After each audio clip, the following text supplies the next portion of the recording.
నేను చెప్పడం జరిగింది ముందుగా ఎలక్షన్స్ ముందల నేను చివరిసారిగా నిలబెడుతున్నాను, నన్ను గెలిపించి నన్ను రుణం తీర్చుకోండి అని చెప్పి నేను అందరిని అడగడం జరిగింది. మరి ప్రజలు అంటే నేనేమన్నా తప్పు చేశానో లేకపోతే ఏం చేశానో నాకైతే తెలియదు, కానీ మమ్మల్ని ఆదరించలేదు. ప్రజలు వాళ్ళకి పట్టం కట్టారు. సో నేను ఏదైతే చెప్పానో ఇది చివరి ఎలక్షన్స్ అని, నేను ఆ రోజే కౌంటింగ్ రోజే సాయంత్రం వల్ల మధ్యాహ్నం నుంచే బాధ వేసి నేను ఊరు వెళ్ళటం జరిగింది.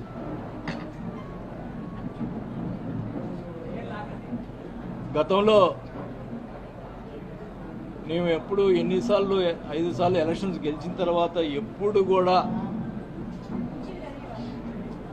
అవతల మీద ప్రతిపక్ష వాళ్ళ మీద ఎప్పుడు కూడా ఓడిపోయిన సంబంధించిన వాళ్ళ మీద ఎప్పుడు కూడా కక్ష సాధింపు చర్యలు చేయలేదు. 2019 ముందల కమ్మ పాలనలో మమ్మల్ని అడ్డగించి అమరనాథ్ పాలన చేసినా కూడా వాళ్ళ మీద అధికారం వచ్చిన తర్వాత చిన్న కేసు కూడా పెట్టలేదు. మా క్యారెక్టర్ అట్లాంటిది.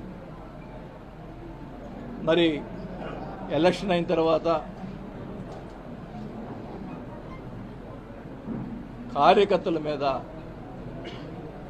అమాయకుల మీద కొట్టడం,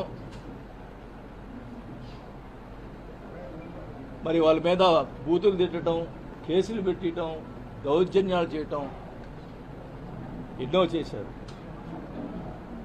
మీ అందరూ తెలుసు. మురళిని కానీ వీళ్ళందరినీ ఎలా కొట్టారో, కానీ వాళ్ళ మీద కేసులు పెట్టడం కూడా సరైన కేసులు పెట్టడం కూడా లేదు. అంటే పోలీసులు వన్ సైడ్గా చేశారు. మా మీద ఆ రోజు మురళి ప్రెస్ మీట్ పెట్టా అని చెప్పి కొట్టారంట. నేను అధికారంలో ఉన్నప్పుడు, మంత్రిగా ఉన్నప్పుడు కూడా బోల్డ్ మంది ప్రెస్ మీట్లు పెట్టారు. టీడీపీ వాళ్ళు ఇష్టం వచ్చినట్టు మాట్లాడారు. అంటే ఇప్పుడు వాళ్ళు ఇష్టం మాట్లాడినప్పుడు మేము కూడా ఆ రోజు చర్యలు తీసుకుంటే ఏమయ్యేవాళ్ళు? మాకు చేత కాకనా? అంటే ఏంటి మీ ఉద్దేశం?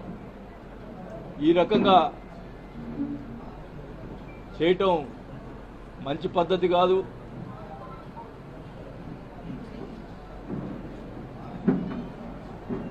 నేనైతే వాస్తవానికి ఎందుకులే మనకి ఈ రాజకీయాలు ఇంకా వద్దు అనుకునే పరిస్థితిలో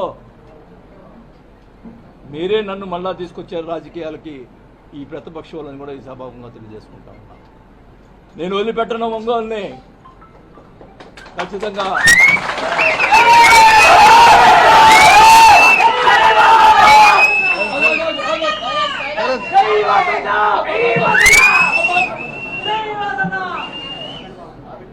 ఖచ్చితంగా చెప్తా ఉన్నా, నీకేమన్నా దమ్ము ధైర్యం ఉంటే నా మీద పగ తీసుకో, మామూలు కార్యకర్తల మీద కాదు. మేము తిరగబెడతాం.